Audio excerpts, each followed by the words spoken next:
Honda PCX 125 na motorsiklo. Akalain mo, matapos umugo ang launching ng bagong PCX 160 kamakailan lang, si Honda may nilabas na palang bago. At ito na nga ang lower displacement ng PCX na hindi lang sa patipiran sa gas liamado, pati na rin sa kanyang power dahil sa ibang 125cc na bersyon ng ibang scooter katulad na lamang ng Yamaha NMAX 125, ito ay kaya na rin makipagsabayan di umano. Kaya naman halikan at pasagahan na natin ang specs nitong motor pagkatapos ng napakaiksi ko na intro. I-channel mga subscribers, followers, viewers at aking mga kaibigan. Subscribe at ring the bell dito sa YouTube at sa Facebook ay like and follow naman. At iba't ibang kaalaman na sa motorsiklo ay may kinalaman. Sa video ito, kikilatisin natin kung anong meron sa motor na Honda PCX 125 na sinasabing magpapataob daw sa Yamaha NMAX 125. Ang motor na kung saan ang mga specs and features na nakaraan nating video ay atin ang binusisi at nalaman. Okay, simulan natin saglit sa physical attributes nitong motor o ang kanyang pormahan.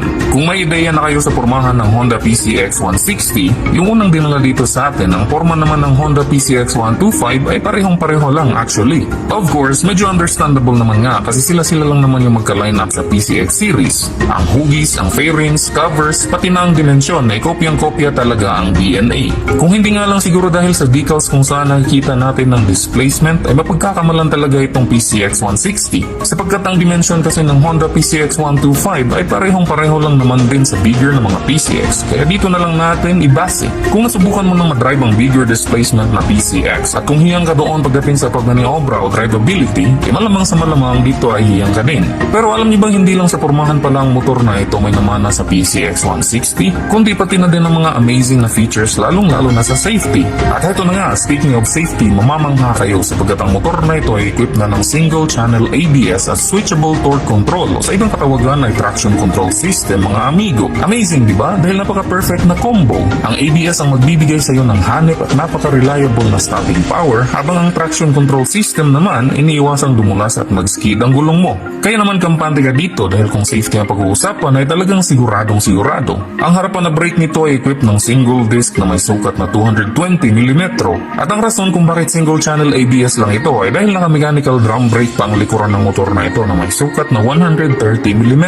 Actually sa braking system may choice ka. Pwede ngang mag-ABS o di naman kaya CBS o combined braking system na kumpara sa ABS na versyon medyo mababa na ang presyo. Alright, idako naman tayo ngayon sa makina nito. Once again, ang makina ng motor na ito ay naka 125cc, single cylinder, liquid cooled, single overhead cam o SOHC, 4-stroke, electronically programmed fuel injected, may 4 na valvula at naka-automatic transmission V-belt. Dito pa lang, alam na natin na ang ganyang cooling system ngayon kumpara sa ibang 125cc ay mas efficient. At hindi lang yan, may pahiwatig na din ito ng power dahil sa pagkakaroon ito ng 4-valve engine. At heto na nga, speaking of power, ang maximum power output na kayang i-produce ng Honda PCX 125 ay 12 horsepower sa 8,750 RPM at 11.8 Nm of torque naman sa 6,500 RPM.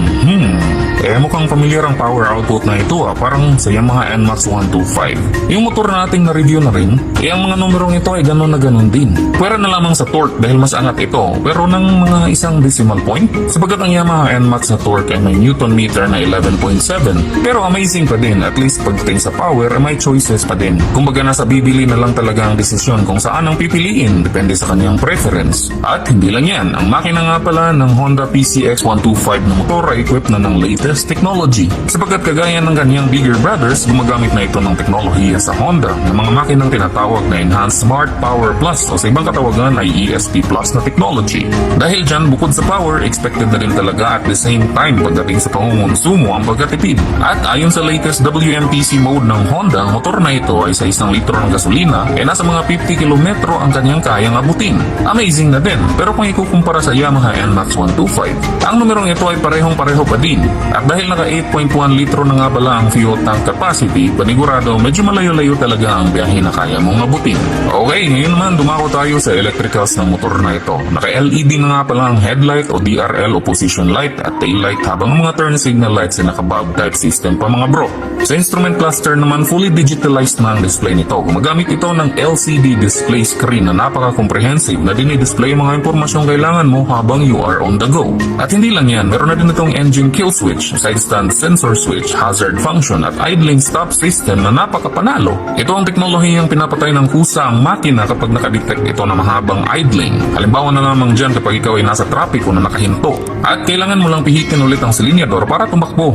O diba additional plus points ito sa pangungonsumo? Take note nga pala, ang fuel consumption rate na na-mention dito ay hindi pa kasama ang aid ng idling stop system, kaya ang laking tulong na din ito. At munti ko na makalimutan na tulad ng Honda PCX 160, nakakiles na din pala ito. Na-equip din ng answer back function at anti-theft alarm na naka-built-in na sa remote nito. Kung suspension naman ang pag-uusapan, ng harap ay meron ng telescopic fork na may sukat na 31mm ang kanyang diameter, habang ang likuran ay may twin shock absorber na mayroong 95mm axle travel. Ang mga gulong ni Honda PCX 125 sa harap ay may sukat na 110/70 sa 14 pulgadang mags at ang likod ay naka 130/70 na sa 13 pulgadang mags na kamount. O diba parang PCX 160 lang din talaga o gulong ng ABV ang sukat, na alam mo na parehong sobrang sarap sa bangkingan. At expected na rin na sa motor na ito ay magkakaroon ka ng relax at upright na riding position dahil dyan. Iba pang feature na meron ng motor na ito ay ang napakalawak na U-box o underseat storage, glove box or frontal pocket na meron ng charging port at ang napakalambot na 2-level na upuan.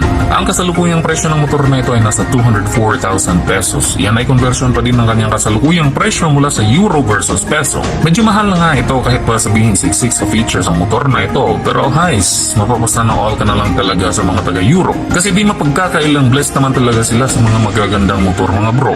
Sana naman ilapag din ni Honda ito dito. For now, para naman may mapaglilibangan kayo, panoorin niyo itong next nating review. Ang Tagalog review natin sa Yamaha YZF R125 na siniksik din sa features. Click nyo na kaagad para panoorin at kita-kits sa susunod ko pa ng mga videos. Peace! Yo!